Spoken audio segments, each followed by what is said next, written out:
Sophie Cunningham didn't even get invited to the WNBA All-Star three-point contest in Chicago, despite having the second highest three-point shooting percentage in the entire league. No invite, no spotlight from the league itself, and yet her shoe, which she launched on the exact same day, still sold out in 1 hour. Meanwhile, Aya Wilson, the reigning most valuable player who called herself the face of the WNBA, is watching her Nike signature shoe sit in the bargain bin months after launch. Same league, same summer, two completely different results. So, what actually separates a sellout from a clearance rack? It's not what you think, and Nike already made their decision. Why is Wilson so jealous of Sophie? Let me know down in the comments below. 60 minutes. That's how long it took for Sophie Cunningham's new Adidas shoe to sell out completely, and she wasn't even in WNBA All-Star Chicago when it happened. No All-Star Weekend appearance, no press conference, nothing. She released the shoe on a random Friday in July, and by the time most fans finished their lunch break, it was gone. Let's talk about what actually dropped. Subscribe now and stay ahead with Hoops Uncovered. Subscribe to Hoops Uncovered for the biggest WNBA stories. Because this wasn't some random sneaker with her name slapped on it. Adidas gave Cunningham a player-exclusive colorway, which in sneaker terms is a big deal. The brand only builds for athletes they consider real needle movers. Adidas took their crazy energy silhouette and reworked it just for her. A pink-to-white gradient with light blue and orange pops, priced at $120 a pair. And here's the part people keep forgetting. Adidas hasn't handed out a shoe like this to a WNBA player since Candace Parker. That's the company Cunningham is suddenly in. Now, here's where it gets spicy. She had zero connection to All-Star Weekend. No invite to the three-point contest despite shooting lights out from deep all season, good for second in the WNBA next to Aya Wilson. No All-Star jersey, no All-Star anything. The league gave her nothing to stand on, no stage, no spotlight, no built-in audience walking past the merchandise table. Normally, that's how these launches work. A shoe drops during All-Star Weekend because the league hands you cameras, fans, and a captive crowd already primed to buy. Cunningham had none of that machinery working for her, and the shoe still moved in an hour. So if the league didn't build that demand, something else did. And that something else is pretty easy to trace once you look at her year. It's the pointing meme she's been doing with fans everywhere she goes.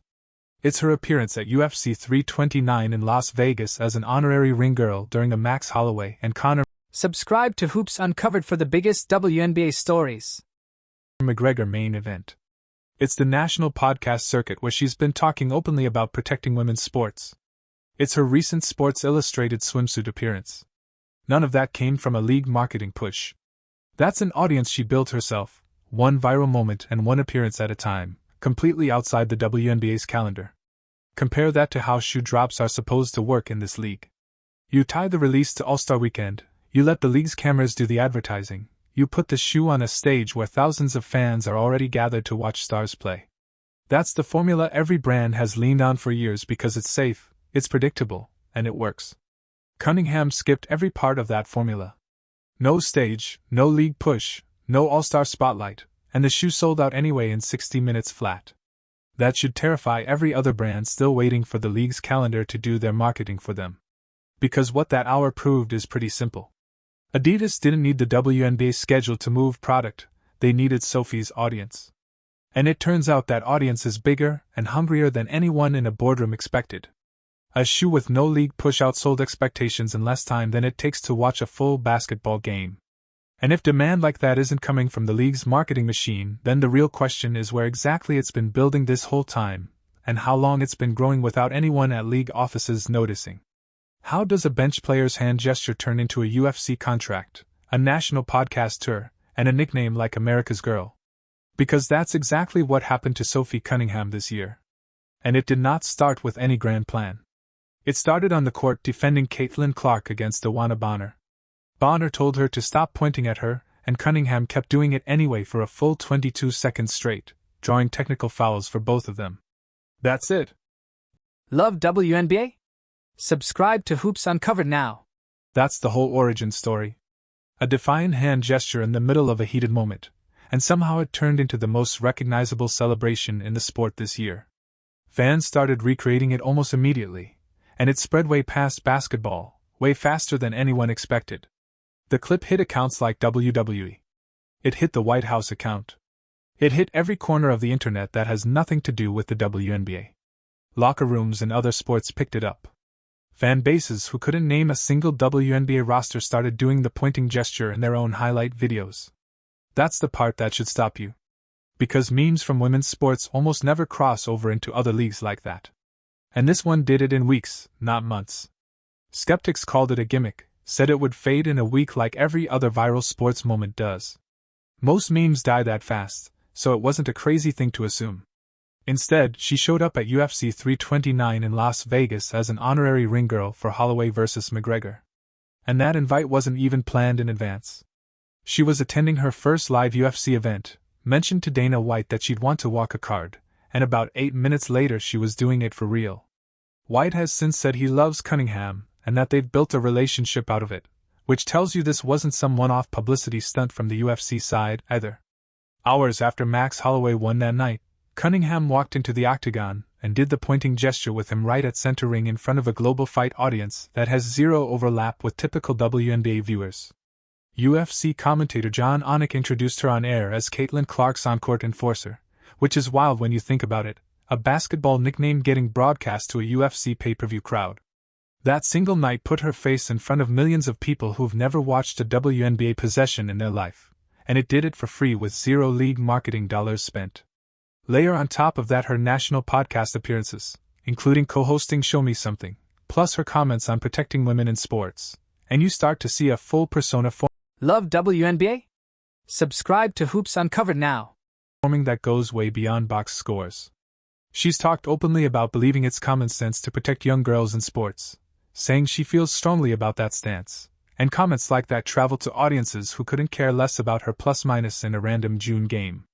That's a real person with a real position, and it's part of why people beyond basketball fans started paying attention to her. So, the meme was never a gimmick. It was free. Marketing that no league invite, no all-star selection, and no front office campaign could have ever bought her, and it built an audience that showed up the second Adidas put a shoe on shelves, which makes what's happening over at Nike right now even harder to explain away. Show your love for Sophie by commenting on this video and dropping a like. How funny would it be for a signature shoe from a 4-time MVP to be sitting on a bargain rack marked down like last season's clearance item nobody wants? That's the Aya Wilson's Nike shoe months after launch. Nobody expected that image back when this thing dropped. Let's talk about how it started because Wilson's shoe didn't launch quiet like Cunningham's did. Nike put real weight behind the A1. Ads, promotional pushes, the whole marketing machine that comes with being a reigning MVP and a face of the league Nike wanted to build around. Cunningham's Adidas drop happened with zero fanfare, no press tour, no ad campaign, just a shoe on a website. Wilson's got the full rollout treatment, the kind of launch every other player in the league would kill for. And months later, it still hasn't sold through. That's the part that should stop you. Nike has gone quiet on promoting the A1 completely. No fresh ad pushes, no new campaigning angles, nothing keeping it in front of shoppers. When a brand stops talking about its own product, that's not an accident. That's a decision made somewhere in a boardroom once the sales numbers came back and told a story nobody wanted to hear. Now compare that to what's coming from Clark. Insiders expect her upcoming signature line, the Caitlin one, to sell out in minutes, the same way Cunningham's shoe cleared shelves in an hour with zero league push behind it. 2 shoes, 2 completely different demand curves, and one of them belongs to a bench player who wasn't even invited to All-Star Weekend. So how does a 4-time MVP shoe underperform a bench player's shoe that had no league marketing at all? That's the question Nike is stuck answering internally right now. And the numbers aren't leaving much room for a comfortable answer. A resume full of MVPs and championships apparently isn't what's moving product off shelves in 2026, and that's a hard pill for any brand that bet big on stats alone. Here's the cold, hard truth about what it means when a billion-dollar company like Nike quietly pulls the plug on promoting a signature shoe before it's even cleared out of stores.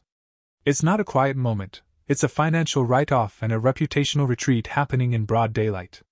Nike is sending a message without saying a word. Continued investment in this campaign isn't worth the marketing dollars anymore. That's not a small admission for a brand to make about its own hand-picked signature athlete. And it doesn't happen unless the sales data is so brutal that it overrides whatever loyalty existed on paper. Because this is how sponsor logic actually works. Shelf space and marketing budgets go where demand is proven, not where the resume is longest. Nike doesn't care how many rings or MVP trophies sit on a mantle if the shoe isn't moving at retail. The shoe business runs on registers ringing, not highlight. Hit subscribe. Hoops Uncovered brings you basketball's biggest stories. Reels.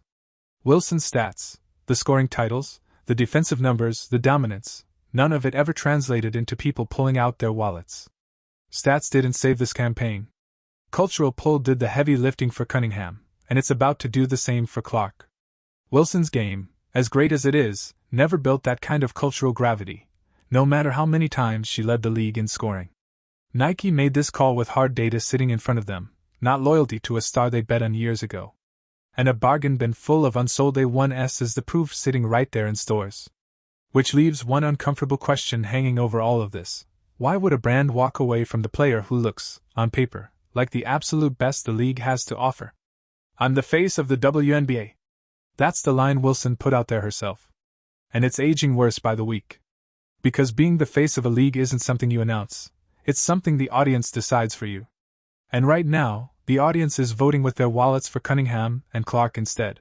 So let's actually trace how we got here, because this didn't start this summer. It goes back years. Back when Clark was still in college tearing up every scoring record in sight, Wilson threw out the line that Clark hadn't won a national championship. Like that erased everything else happening on the court. It read as a knock, not an observation. And fans noticed the timing of it, right as Clark's popularity was exploding nationally. Then came the hot mic moment, caught saying Clark was getting attention because she's privileged. Analysts replayed that clip for weeks because there's no version of that comment that sounds good coming from a fellow professional. Then a full month went by where Wilson kept poking at Clark's rookie season, needling her performance publicly, while at the same time playing victim about not having her own shoe deal yet, despite one already being in the works behind the scenes. That combination is what stood out to people, complaining about missing something she already had lined up, while spending real energy running down a rookie having one of the best debut seasons in league history. Then the Time Athlete of the Year award happened, and in an interview, Wilson chalked Clark's win up to a race thing. That comment drew heavy backlash online almost instantly because it dismissed an entire season of record-breaking performance in one sentence. And on a podcast more recently, Wilson admitted that certain players intentionally go hard on Clark specifically whenever they play her. That's not a boast. That's a confession. An admission that targeting one player has become part of the game plan across the league. Now connect that pattern to what's happened inside her own locker room. The Aces have seen veterans and players walk out the door. A real exodus that doesn't happen around players who build trust with their teammates. When multiple experienced players choose to leave rather than stay, that's not bad luck. That's a locker room sending a message about leadership. Compare all of that to Cunningham, who's been out there publicly defending Clark in interviews and on the court. The same energy that turned into that. Love WNBA? Subscribe to Hoops Uncovered now. That whole pointing meme saga in the first place. One player builds trust by standing up for her teammate in real time. The other builds a highlight reel of jealousy that keeps getting longer every year. That contrast is exactly what sponsors are watching closely right now, whether they say it out loud or not. Because sponsors don't just buy stats anymore, they buy personality risk right alongside it. A player's scoring average tells you what happens on the court, but a brand has to. Think about what happens when a camera catches that same player off the court, in an interview, on a hot mic, on a podcast. Wilson's public record at this point reads like a liability file. One incident after another, and none of it isolated enough to write off as a one-time bad moment. And that's exactly where this stops being about attitude and starts becoming about actual money. Because brand risk doesn't stay abstract for long. It shows up in ad budgets pulled, in shoes left on shelves, in campaigns that quietly disappear instead of getting renewed. Brands price personality now the same way they price scoring average. And Wilson's file just got expensive. Cunningham and Clark aren't landing deals because they win games. Plenty of players win games and never sniff a shoe launch. They're landing deals because they build audiences who actually show up and buy, on podcasts, at UFC events, in comment sections cheering them on. Wilson still has the rings and the trophies. But rings don't sell sneakers by themselves anymore. So here's the real question. Why is Wilson so jealous of Sophie? Let me know your take down in the comments below. And if you're watching this and thinking about the bigger picture, how culture is reshaping the business of women's sports, then you're in the right place. At Hoops Uncovered, we break down the stories that everyone else is afraid to touch. We bring you the real narrative behind the box scores, the deals, and the drama that actually moves the needle. So don't forget to like this video, subscribe to Hoops Uncovered, and turn on all notifications so you never miss a breakdown. Click the video on your screen right now to dive deeper into the stories that are shaping the game. We'll see you in the next one.